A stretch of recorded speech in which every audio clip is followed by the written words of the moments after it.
Offer letter అనేది ఒక క్లియర్గా కంపెనీ లెటర్ హ్యాడ్ మీద కింద స్టాంపు సంతకంతో ఇతనికి ఏ వివరాలు, ఏ ఉద్యోగం, ఏ పోస్టు, ఎంత జీతం ఇస్తున్నాం అనేది క్లియర్గా ఒక ఇన్ఫర్మేషన్ ఉంటుంది. అంటే బీజేపీ స్టాంప్ కావాలి కదా. అంతేగా మరి. వాట్సాప్ కంటెంట్ పోతే వాట్సాప్ ఒక ఫోటో పెట్టి మ్యాటర్ పెట్టేస్తే దాన్ని వ్యాలిడ్ అంటే ఎట్లా అవుతావు?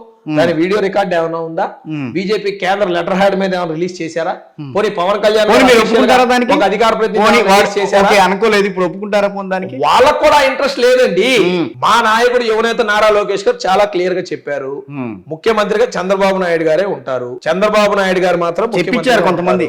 ఏమీ లేదు, మేమందరం కూడా చంద్రబాబు నాయుడు గారిని ముఖ్యమంత్రి చేయడానికే కష్టపడతా ఉన్నాం. పవన్ కళ్యాణ్ గారు కూడా చాలా క్లియర్ గా ఉన్నారు. ఆయన కూడా అనుకుంటున్నాడు ముఖ్యమంత్రి కావాలని. చంద్రబాబు నాయుడు గారు అవ్వాలనే పవన్ కళ్యాణ్ గారు అనుకుంటున్నారు. అదే చెప్తున్నా నేను కూడా, ముఖ్యమంత్రి కావాలని. ముఖ్యమంత్రిగా పవన్ కళ్యాణ్ గారు కార్యకర్తలు కోరుకుంటున్నారు. సార్ పవన్ కళ్యాణ్ వెళ్ళాలంటే పవన్ కళ్యాణ్ గారే ముఖ్యమంత్రి కావాలని ఎవరైనా కోరుకోవచ్చు. కానీ పవన్ కళ్యాణ్ గారి ఆలోచన కూడా చంద్రబాబు నాయుడు గారే ముఖ్యమంత్రిగా ఉండాలనేది ఆయన యొక్క ఆలోచన కూడా.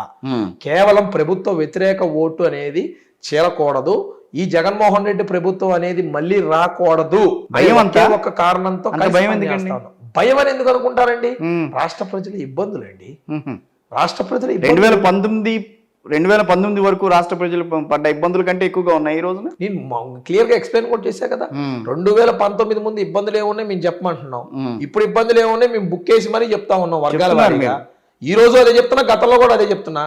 ఏ డిపార్ట్మెంట్ లో ఎక్కడ ఎవరు బాగున్నారో చెప్పమని చెప్తా ఉన్నా కదా. 100 అబద్ధాలు కూడా చెప్పారుగా మీరు, వాళ్ళు కూడా చెప్పారుగా 100 అబద్ధాలు ఇవని చెప్పి. సార్ పుస్తకాలు అవి కూడా వచ్చినాయి బయటికి. సార్ నేను ఒకటే చెప్తా, ఆయన చెప్పిన 100 అబద్ధాల్లో ఒక 5 మాట్లాడుకుందాం సార్.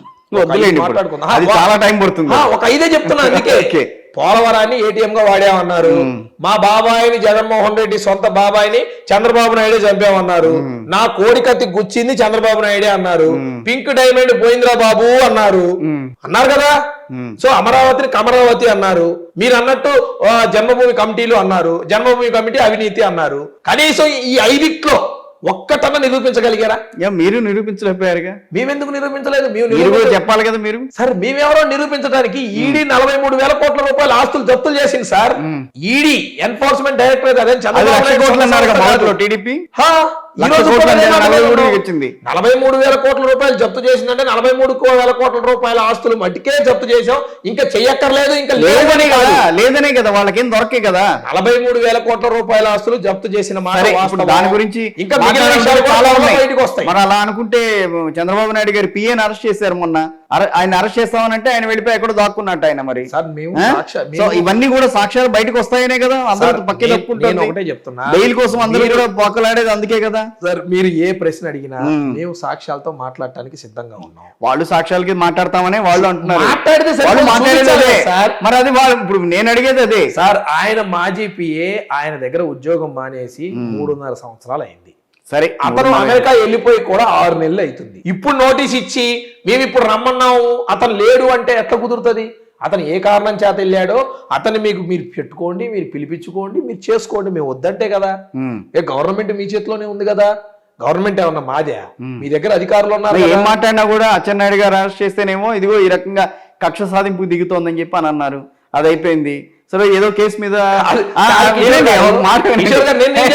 అచ్చెన్నాయుడు గారి సబ్జెక్ట్ మీరు అన్నారు కదా. అచ్చెన్నాయుడు గారిని ఈఎస్ఐ కేసులో అరెస్ట్ చేశారు. మరి ఈఎస్ఐ లో అచ్చెన్నాయుడు గారికి వ్యతిరేకంగా ఏమీ సాక్ష్యాలు లేవని కోర్టుకి ఎందుకు ఇచ్చింది? మరి ఎందుకు ఇచ్చారు? మరి అటువంటిప్పుడు అరెస్ట్ చేసి 2 నెలల పాటు లోపల ఎందుకు పెట్టారు? నేను ఈ రోజు కూడా చెప్తాను, చంద్రబాబు నాయుడు గారిని అరెస్ట్ చేసి లోపల పెట్టారు. మీరు సాక్ష్యాలు చూపించండి. మా దగ్గర అవి ఉన్నాయి, అవి ఉన్నాయి. ఇవి కాదు నాయన, లెక్కలు కావాలి, పేపర్లు కావాలి. పేపర్లు అంటే నేను రాసుకున్న పేపర్లు కాదు, ఒక రికార్డు కావాలి. 17A వర్తిస్తుందో అని చెప్పి మీరు కూడా ఆ విషయం కూడా. 17A అనేది లీగల్ గా మాకున్న ఒక స్కోప్, దాని మీద మేము ఫైట్ చేసాం. స్కోప్ ఏం కాదు, అర్హత దాని మీద మేము ఫైట్ చేసాం. తప్పు జరిగిందా లేదా అనేది నిర్ణయించాల్సింది కోర్టు, దాని మీద సాక్ష్యాలు పెట్టాల్సింది వీళ్ళు.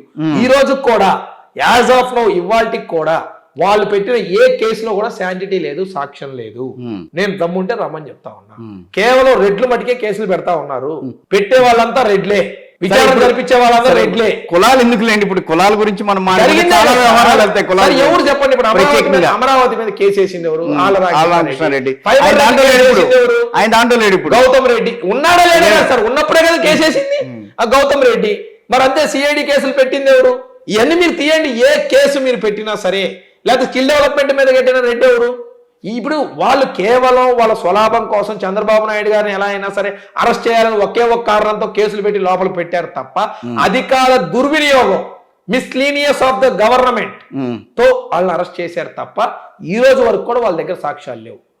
కానీ మేము అదే స్కిల్ డెవలప్మెంట్ ద్వారా, అదే ఫైబర్ నెట్ ద్వారా, లేదా అదే అమరావతి ద్వారా వాళ్ళు ఎక్కడికి రమ్మన్నా మేము సాక్ష్యాలతో రావడానికి మేము సిద్ధంగా ఉన్నాం. ఆ రోజు చెప్పాం, ఎన్నో మీడియా ఛానల్స్ చెప్పాం, ఇవాళకి కూడా చెప్తా ఉన్నాం.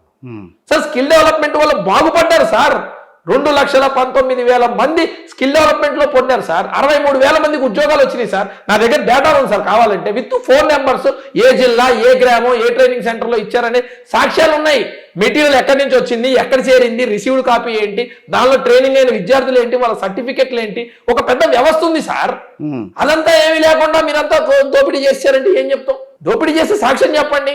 నేను దొంగతనం చేశా, ఎక్కడ 10 రూపాయలు దొంగతనం చేశా, ఆ 10 రూపాయలు ఎవరి జేబులోది, ఆ 10 రూపాయలు మేము తీసుకున్నట్టు మీ దగ్గర సాక్ష్యం ఏది, ఆ 10 రూపాయలు తీసుకొని నేను ఏం చేశా దాని సాక్ష్యం ఏది? ఇవేమీ లేకుండా జీవితంలో ప్రతిదీ సాక్ష్యం కావాలంటే ఎక్కడ కుదురుతుందండి? మాకు కాదు, ఒకటి జీవితంలో కావాలి, కోర్టుకు కావాలి, కోర్టుకు కావాలి. ఎన్ని మాటలైనా మాట్లాడుకోవచ్చు అండి. అవును, ఫ్రాడ్ జరిగినప్పుడు నిజంగా దాంట్లో ఏదైనా ఉన్నప్పుడు నిజంగానే కోర్టుకు కావాలి సార్. అన్నతమ్ముల గొడవల్లో, తండ్రి కొడుకుల గొడవల్లో, అక్కా చెల్లెల గొడవల్లో సాక్ష్యాలు అక్కర్లేకపోవచ్చు. కానీ ఒక ప్రభుత్వం అభియోగం మోపేటప్పుడు, ప్రభుత్వ రంగ సంస్థలు యాక్షన్ తీసుకునేటప్పుడు సాక్ష్యాలు కావాలి. ఒక కోర్టుకు సబ్మిట్ చేసేటప్పుడు, ఒక ముఖ్యమంత్రి స్థాయి, మాజీ ముఖ్యమంత్రి స్థాయి వ్యక్తిని అరెస్ట్ చేసి లోపల పెట్టేటప్పుడు దానికి కావాల్సిన proper documentation with evidence with proof submit చేయాల్సిన బాధ్యత కన్సల్ట్ అధికారుల మీద ఉంటుంది. అంతేగాని అవేవి లేకుండా హర్రీ బర్రీగా అర్ధరాత్రి వెళ్ళి తలుపులు కొట్టేసి మీరు చేస్తారా, టోయింగ్ తో బండి తీసుకెళ్లాలా అని చెప్పి ఆయన కిందకి దిగిన తర్వాత ఏదో ఒక నోటీస్, అప్పటికప్పుడు ఒక నోటీస్ ఇచ్చేసి బండి ఎక్కించుకొని తీసుకెళ్తే, సరే ఆ విషయంలో ఏం జరిగిందనేది మీకు తెలుసు, మాకు తెలుసు, అందరికీ తెలిసిందే. రాష్ట్రం మొత్తం తెలుసు, రాష్ట్రం యావత్ దేశం మొత్తం చూసింది వెరీ క్లియర్. ఇప్పుడు మాటలు ఎన్నైనా చెప్పచ్చు సార్, 100 అబద్ధాలా 1000 అబద్ధాలని ఇష్టం వచ్చినట్టు మాటలు ఎవరన్నా మాట్లాడచ్చు. కానీ ఒక పేపర్ కావాలి. నేను మొదటి నుంచి దాని మీదే ఉన్నా. తెలుగుదేశం పార్టీ ఆఫీసులో అఫీషియల్ గా పెట్టే ప్రెస్ మీట్, తెలుగుదేశం పార్టీ నాయకులు ఏ ప్రెస్ ముందు మాట్లాడిన మాటకైనా సరే తెలుగుదేశం పార్టీ కట్టుబడి ఉంది విత్ ప్రూఫ్స్. వితౌట్ ప్రూఫ్ మేము ఏది కూడా మాట్లాడాం, మాకు అవసరం లేదు. వాళ్ళు మాట్లాడే ఏ దానికైనా సరే వాళ్ళ ప్రూఫ్లు ఉంటే పట్టరమ్మనండి. గవర్నమెంట్ లో ఉన్న వాళ్ళు మేమేమన్నా ఆపుతున్నావా, మేమేమన్నా భయపెడుతున్నావా? వాళ్ళు ఎందుకు భయపడుతున్నారు? వాళ్ళేం భయపడట్లేదు. మరి భయపడిన కూడా కాగితాలు బయట పెట్టచ్చు కదా. వాళ్ళు భయపడుతున్నారు లేదు, నేను ఎక్కడ చెప్పగలను? మరి భయపడకపోతే కాగితాలు బయట పెట్ట, వాళ్ళ దగ్గర నిజంగా వాళ్ళ దగ్గర సాక్ష్యాలు ఉంటే బయట పెట్టమనండి. కానీ ఈ రోజు వాళ్ళు హిందుత్వాన్ని అనగదొక్కుతున్నారు, వ్యాపారస్తులను అనగదొక్కుతున్నారు, రైతుల్ని నెట్టేట ముంచారు, మహిళలకి రక్షణ లేకుండా చేశారు, విద్యార్థుల్ని రోడ్డు మీద పడేశారు. సరే ఇవన్నీ ఊరుకుంటా కానీ బానే ఉంది. మీరేదో అన్నట్టు మరి హిందుత్వం తీసుకొచ్చారు ఎందుకు మళ్ళీ దాంట్లోకి? ఎస్ పక్కా నేను సాక్ష్యాలు చూపిస్తా. ఈ రోజు ఏ శాఖ, ఇన్ని ప్రభుత్వాలు రాష్ట్రంలో జరిగినాయి కదా, కాంగ్రెస్ పార్టీ కానివ్వండి, తెలుగుదేశం పార్టీ కానివ్వండి, వైఎస్ఆర్ పార్టీ కానివ్వండి, లేకపోతే అంతకు ముందు కానివ్వండి, ఎక్కడైనా సరే ఇన్ని హిందూ దేవాలయాల మీద దాడులు జరిగినాయా? కానీ ఈ రోజు ఎన్ని హిందూ దేవాలయాల మీద దాడులు జరిగినాయి? 123 హిందూ దేవాలయాల మీద దాడులు జరిగినాయి. మీది ఏ ఊరు? మాది విజయవాడ. విజయవాడ కరకట్ట అమ్మడు మొత్తం అంతా కూడా గుళ్ళు కూల్చింది ఎవరు? కరకట్ట ఎమ్మట ఉన్న గుళ్ళని ఎవరూ కూల్చలేదు. కరకట్ట ఎమ్మట ఉన్న గుళ్ళని ఫ్లైఓవర్ కట్టాలి అనే విజయవాడ ప్రజల ఆకాంక్ష నెరవేర్చడానికి కట్టలేదు. టౌన్ లో ఓపెన్ చేయకుండానే వెళ్ళిపోయారుగా సార్. ఓపెన్ చేయనంత మాత్రం నిజంగా అది కరెక్ట్ గా చిత్తశుద్ధితో చేసినట్టే గనక 2019లో మళ్ళీ వచ్చిండేవారుగా. కిషోర్ గారు, అన్ని గుళ్ళు పగలగొట్టడమేనా మరి? హిందూ గురించి, హిందూ దేవాలయాల గురించి ఇంత మాట్లాడుతున్నప్పుడు వీటన్నిటి గురించి కూడా మాట్లాడాలిగా. అక్కడ తీసేసిన గుళ్ళు కేవలం 9. ఆ 9టికి మళ్ళీ ప్రత్యామ్నాయంగా మేము స్థలాలు కేటాయించాం. ఎక్కడ? ఆ రోజే విజయవాడలో ఎక్కడైతే తీసేసామో దానికి అనుగుణంగా ఒక 50 అడుగుల దూరంలో స్థలాలు కేటాయించాం. ఇవ్వలేదుగా. ఎక్కడ 50 అడుగులు ఉందండి, పక్కన ఉండదు కృష్ణానది. ఇంక 50 అడుగులు ఎటు? సార్ అన్ని కరకట్ట మీదే కావు. దయచేసి మీరు ఫ్లైఓవర్ ఉన్నాయి, ఆ ఫ్లైఓవర్ కింద తీసి బ్యారేజ్ వైపు కొన్ని, అటుపక్క ఏదైతే శనీశ్వరాలయ దేవాలయం ఉందో, ఇటువైపు గణపతి దేవాలయం ఉందో, అక్కడ కావాల్సిన దేవాలయాలకి సర్టెన్ ప్లేస్ అనేది ఇవ్వటం జరిగింది. ఈ రోజు కూడా మేము జీవో కాపీలు చూపిస్తా అంటున్నాం, ఉత్తి మాటలు కాదు. ఆ రోజు collector of Krishna district issue చేసిన జీవో కాపీలు అదే విధంగా ఏదైతే పద్ధతి ప్రకారంగా సరే ఓకే, నేను వదిలేస్తా. విగ్రహాలని తొలగించి ఆ హిందూ దేవాలయాల గురించి మనం మాట్లాడదు. ఓకే, ఇక్కడ హిందూ దేవాలయాల మీద దాడులు ఏంటి? ఇప్పుడు ఇన్ని చోట్ల హిందూ దేవాలయాల మీద దాడులు జరిగినాయి కదా. ఆంజనేయ స్వామి విగ్రహం మీద, కన్యకా పరమేశ్వర అమ్మవారి గుడి మీద, లక్ష్మీనరసింహ స్వామి గుడిలో, తిరుపతి మీద అన్యమత ప్రచారం, శ్రీశైలం గుడి కొండ మీద అన్యమత ప్రచారం, దుర్గ గుడి ఉత్సవాల దగ్గర అన్యమత ప్రచారం, ఇవన్నీ ఎక్కడి నుంచి వస్తున్నాయి? ఎందుకు జరుగుతూ ఉన్నాయి ఇవన్నీ? నేను చాలా క్లియర్ గా మాట్లాడతా. నేను కొన్ని సాక్ష్యాలు కూడా మీ ముందు పెడతా. మొన్న గిరి ప్రదక్షిణ చేస్తున్న విజయవాడ 1 టౌన్లో ప్రతి సంవత్సరం 7 నుంచి 8 లక్షల మంది భక్తులు గిరి ప్రదక్షిణలో పాల్గొంటారు, రాష్ట్రంలో ఉన్న వివిధ మూలల నుంచి వచ్చి. అటువంటి గిరి ప్రదక్షిణ జరుగుతున్న తరుణంలో పెద్ద పెద్ద ఆర్చులు, క్రీస్తు ఆర్చులు పెట్టారు. వారి మతాన్ని మేము కించపరచట్లేదు, వారు ఉండొచ్చు, వారి మతాన్ని వారు కాదు. కానీ గిరి ప్రదక్షిణ దానికి నేను వైఎస్ఆర్ కాంగ్రెస్ పార్టీకి సంబంధం ఏంటండి? ప్రభుత్వానికి సంబంధం ఏంటి? ప్రభుత్వం ఏం చేస్తుంది? టీడీపీ గవర్నమెంట్ లో ఎవరు క్రిస్టియన్స్ ఎవరు బతకలేదా? ముస్లింలు ఎవరు బతకలేదా? సార్, క్రిస్టియన్స్ ముస్లింస్ బతకలేదనేది మాట్లాడలా, నేను వాళ్ళని కించపరచా. కానీ హిందూ పండగలు జరిగేటప్పుడు దసరా ఉత్సవాలు, తిరుపతి బ్రహ్మోత్సవాలు, శ్రీశైలం మల్లన్న ఉత్సవాలు, మహాశివరాత్రి ఉత్సవాలు జరిగేటప్పుడు అక్కడికి వెళ్ళి క్రిస్టియన్ మతం ప్రచారాలు చేయటం అనేది తప్పు. హిందూ దేవాలయాల మీద దాడులు చేయటం అనేది తప్పు. హిందూ దేవాలయాల మీద ఎందుకు లేదు సార్? విజయనగరం జిల్లాలో సాక్షాత్తు రాముల వారి తలకాయ పలకూడదు, ఎంతవరకు దిక్కు లేదు.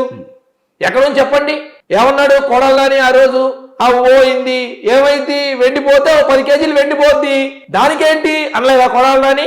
పోయింది, హనుమంతుడు చేయిపోద్ది, ప్రభుత్వం మళ్ళీ డబ్బులు పెట్టి హనుమంతుడు గుడితే పెడుతుంది, దానికి ప్రజలకు వచ్చిన నష్టం ఏంటి అంటే ఎందుకు మాట్లాడాడు ఈ కొడాలని మాట?